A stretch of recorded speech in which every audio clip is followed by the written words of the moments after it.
ამჟამად ჩვენს ეკლესიას აქვს შემდეგი განსასწრები. პირდაპირ ლიბერალებმა მოაწყეს თავდასხმა ეკლესიაზე. სახალხო დამცველი ჟურნალისტებით, არასამთავრობოებით, პოლიტიკური პარტიებით. ეხლა ცდილობენ სასამართლოდ ჩართონ, ბავშვები უნდა გადაწყვეტონ ეკლესიას. ისმის კითხვა რატო?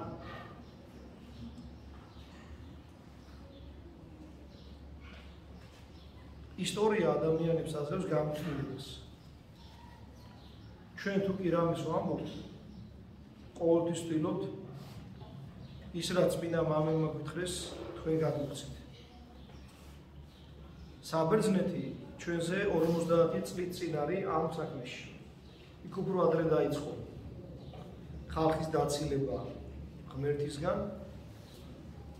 ამ საკითხზე მამებს იქ უამრავი რამე აქვს დაწერილი, აკადაგები და დღეს მამა პაისის სიტყვებს წაგიკითხავთ, რომლებიც ამ საკითხს ეხება და თუ კაც უნდა გაგება, აქვს სულიერი თვალი და რაინახო ჭიშმარიტება, კარგად მიხვდება, რატომ ხდება ეს ყველაფერი. როცა პატარა ვიყავი, როგორ მეხმარებოდა ეკლესიაში სიარული. დაწყებით კლასებში ძალიან კარგი მასწავლებელი ყავდა. ისიც გვეხმარებოდა ჩვენთან ერთად ნაციონალურ სიმღერებსა და საეკლესიო გალობას სწავლობდა. კვირაობით ეკლესიაში ვგალობით, მეოხებითა ღვთისმშობელისათა, წმინდაო ღმერთოს და ქერუბინთა საგალობლოს. ყველა ერთად ვგალობდით. ადრე ეკლესია სკოლის გვერდით იყო და ჩვენ მის გარშემო ეკლესიის ეზოში თამაშობდით. დღესასწაულზე მასწავლებლებს ეკლესიაში დავყავდით. გაკვეთილების დროსაც თუ იყო დღესასწაული, ბავშვები მიყავდათ ეკლესიაში. მასწავლებელი ამჯობინებდა მოსწავლეებს სასწავლო საათი გამოეტოვებინათ და ეკლესიაში ელოცავთ. ამგვარად ბავშვები სწავლობდნენ, ნათლებოდნენ, კრავებივით იყვნენ. ერთი ჩვენი პედაგოგი ებრაელი იყო, მაგრამ იგი საღვთო ჟულს არ გვასწავლიდა. საღვთო ჟულის ასწავლებლად სხვა მასწავლებელი მოდიოდა. მაგრამ თვით ებრაელი მასწავლებელიც კი ეკლესიამდე მიგვაცილებდა ხოლმე. მერე კი ბავშვები მორჩილად და წყნარად თვითონ ვიდექით მსახურებას. ეხლაც გვეუბნებიან, რომ აი ზოგიერთი არ არის მართლმადიდებელი და რატომ უნდა ისწავლოს მართლმადიდებელი? თუ არ უნდა არ ისწავლოს, ნახეთ ებრაელი მასწავლებელი ყავდა, ეკლესიამდე მიაცილებდა ბავშვებს, იქ უტოვებდა ბუდელს. დღეს კი ბავშვებს ეკლესიას განაშორებენ.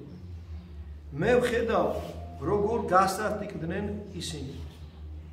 ეკლესიაში ხომ ისინი წყნარი, კეთილი ბავშვები ხდებიან. იმიტომ რომ ეკლესიაში ბავშვი საფრთხო მატს იღებს, განიწმინდება.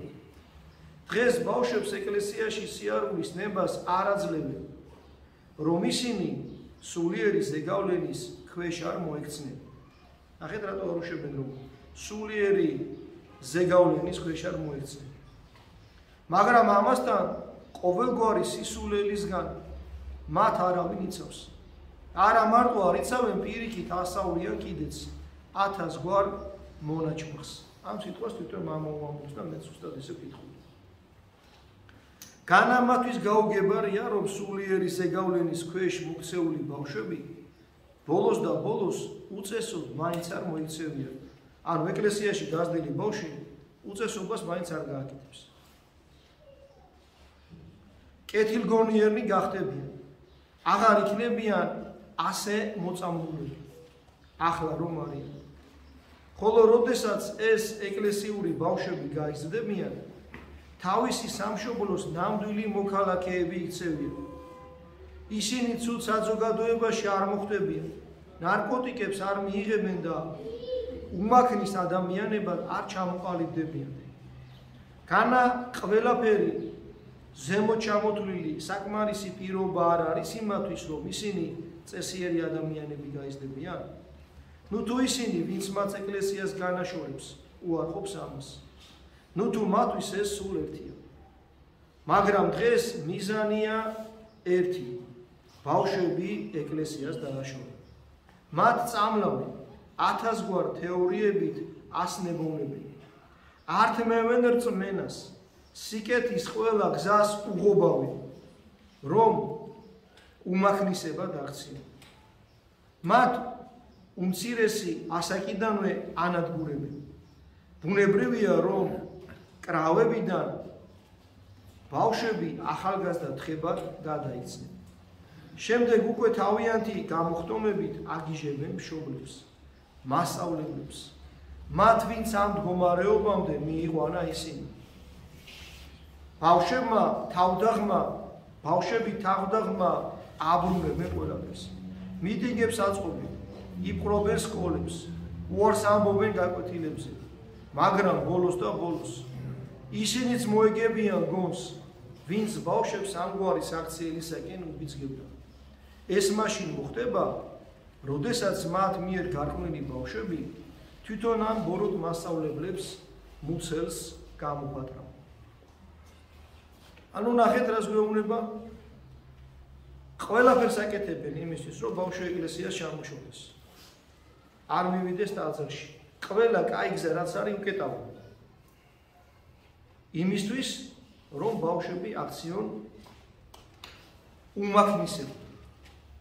მერე იწყება უბედურებები სკოლაში, ქუჩაში. აი ერთი პერიოდი იყო მოდაში ქურდული ტრადიციების ცხოვრება. ანუ დაყოფილიყავი კომუნისტი, ანუ დაყოფილიყავი ესეთი. თორე ეკლესიის კარებს უღობავდნენ. ეხლაც ესეა. ან უნდა იყო კარიერისტი, ყველაფერზე ხელი მოაწერო, ოღონდ კარიერა შეიქმნა. ეკლესიაში არ უნდა წახვიდე, ქადაგებენ, ან უნდა იყო გარყვნილი. ნახეთ ბოლოს რას ამბობს, თვითონ ის მასწავლებლებიც მიხვდებიან, მათი გაზრდილი უმახნისი ბავშვები ძალიან მკაცრ სიტყვებს ამბობს. მუცლებს რომ გამოუფატრავენ, მერე ხო მიხვდებიან რა გააკეთეს. საბრალო ბავშვებს ახლა სხვადასხვა გვარი თეორიებით ანადგურებენ. ამიტომ არიან ისინი ასე აფორიაქებულები, ასე თაბრუდახვეულები. ბავშვს ერთის გაკეთება უნდა, მაგრამ მეორეს აკეთებს. ბნელმა ძალებმა საშინელი პროგრამა წამოიწყეს, პროპაგანდა წამოიწყეს. სწორედ ისინი მიმართავენ ბოროტებისაკენ იმ ახალგაზრდებს, რომელთაც გონიერება არ ყოფილა. სკოლაში ზოგიერთი მასწავლებელი ბავშვებს ეუბნება. იმისათვის, რომ ინიციატივიანი პიროვნებები იყოთ, პატივს დუსცემთ მშობლებს, ნუ დაუჯერებთ მათ. ამგვარად ისინი რყვნიან ბავშვის სულებს. შემდეგ ბავშვები აღარ უჯერებენ ამ მშობლებს და არც მასწავლებლებს და ისინი დამნაშავენი არ არიან, რადგან გონიათ, რომ სწორედ ასე უნდა იქცეოდნენ. ამაში მათ სახელმწიფოც უჭერს ხარს, ამისკენ უბიძგებს. ხოლო ისინი, ვინც არც სამშობლოს ეკითხება ვინმე და არც ოჯახს, ამგვარ ახალგაზრდობას თავისი გეგმისათვის იყენებენ. ყოველივე ამან ბევრი ბოროტება მოუტანა თანამედროვე ახალგაზრდობას.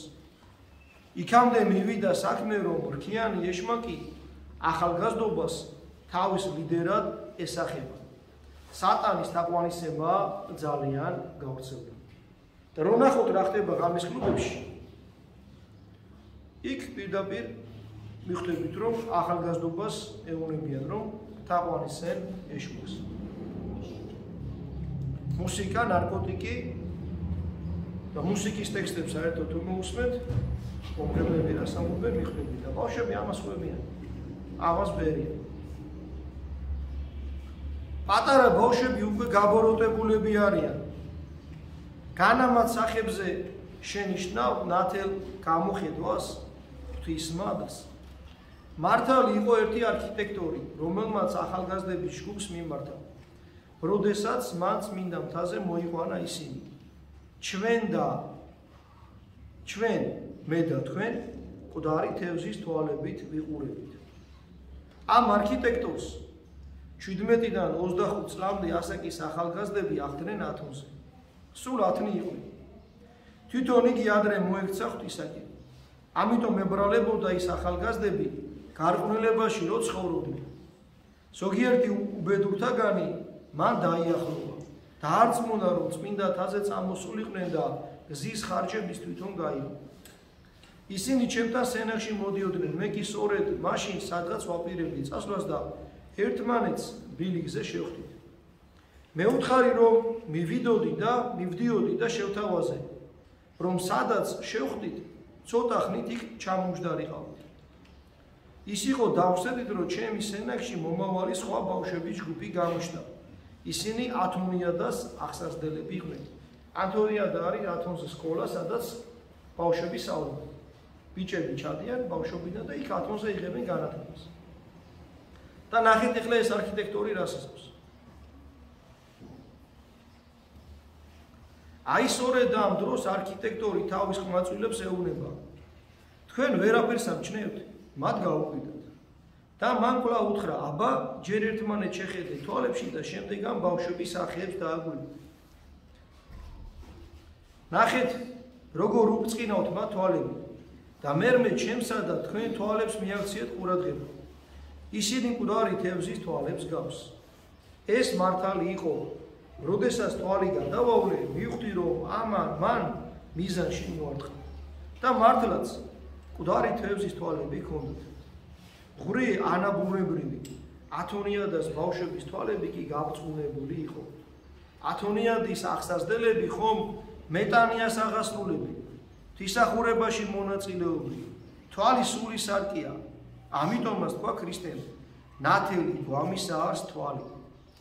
რამდენი ახალგაზრდა მოდის წმინდა მთაზე ან სხვა მონასტრებში. ისინი ბერები ხდებიან მიუხედავად იმისა, რომ მონასტრული ცხოვრება შაქარი არ არის. ისინი ისეთ სიხარულით არიან აღსავსენი, რომ სინათლეს ასხივებენ, ხოლო ერში ახალგაზრდებს ყველაფერი აქვთ, რასაც ისურვებენ, მაგრამ ისინი ეწამებიან და ჯოჯოხეთურ ტანჯვას განიცდიან. ნახეთ როგორ საოცარ ამბავს ყვება. ეკლესიაში გაზრდილი ბავშვები სხვა თვალებით იყურებოდნენ და სხვა სახეებით და ისინი ვინც გარყვნილებაში ცხოვრობდნენ, მკვდარი თევზის თვალები ჰქონდათ. ამას თვითონ კი არ ამბობს. აი ეს არქიტექტორი, რომელმაც ეს ბავშვები ჩამოიყვანა ათონიხტაზე, ის ამბობს და ამანაც რომ გადაავლო ვერ მოპაისმა. მას ჰქონდა სულიერი ჭვრეტის უნარი. მიხვდა რომ მიზანში მოარტყა ამ კაცმა. გამოდიან ტელევიზორში და გვეუბნებიან ბავშვებს მეტანიებს ვაკეთებინებ თუ ესო ძალადობა. ახე მეტანიამ ნაკეთები ბავშვები როგორ წინავდნენ? თვისახურებაზე რო იდგნენ. პირადი გამოცდილებითაც თქვენ თუ დააკვირდებით სამწუხაროდ გაარჩევთ როგორი განსხვავებაა იმ ბავშვებს შორის, ვინც ტაძარში დადიან და როგორი ვინც ტაძარში არ დადიან. მე ხშირად მიფიქრი ამაზე და მე რიდებოდა ხოლმე ამისთან. აი მაგალითმა მომცა ეხლა შესაძლებლობა რო თქვა, ფიქრობდი მე რამე ხო არ მეშლება მოდიქი. სულ სხვანაირები არიან ის ბავშვები, ვისაც სამღვდელოებასთან შეხება არ აქვს. და სულ სხვანაირნი ისინი, ვინც ეკლესიაში დადიან.